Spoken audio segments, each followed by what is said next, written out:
வாரியார் சுவாமிகளுக்கு பல சமயம் முருகப்பெருமான் கனவிலே காட்சி கொடுத்திருக்கிறார். ஒன்று. ரெண்டாவது, நம்மளுடைய பாம்பன் சுவாமிகளுக்கு முருகப்பெருமான் கனவுல வந்து தான் உத்தரவே கொடுப்பார், இந்த இடத்துக்கு வா, இந்த இடத்துக்கு வா அப்படின்னு சொல்கிறார்.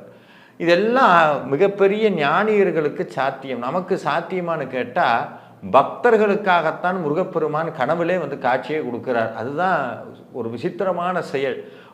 இதை கந்தபுராணமே நிரூபிக்கிறது. அதாவது முருகப்பெருமான் கனவுலே பேசுவார் அப்படிங்கிறத கந்தபுராணத்தில் அசுரர்கள் எல்லாம் சூரபத்மனுடைய கொடுமையான ஆட்சிக்கு கீழே வதைப்பட்டு சிக்குண்டு கிடக்கும்போது இந்திரனுடைய மகனுடைய கனவுல முருகப்பெருமான் சென்று நான் உங்கள் அனைவரையும் மீட்டெடுப்பேன் அப்படிங்கிறத கனவுல காட்சி கொடுக்கிறார் சுவாமி. அந்த கனவுல வந்த காட்சியை இந்திரனுடைய மகன் ஜெயந்தன் அதை பதிவும் செய்து வைக்கிறான். முருகப்பெருமான் 6 முகங்களோடு மயிலிலே அமர்ந்து வீர ஞான வேல் தாங்கி அபயம் அளிப்போம் என்று கனவிலே வந்து காட்சி கொடுத்தது.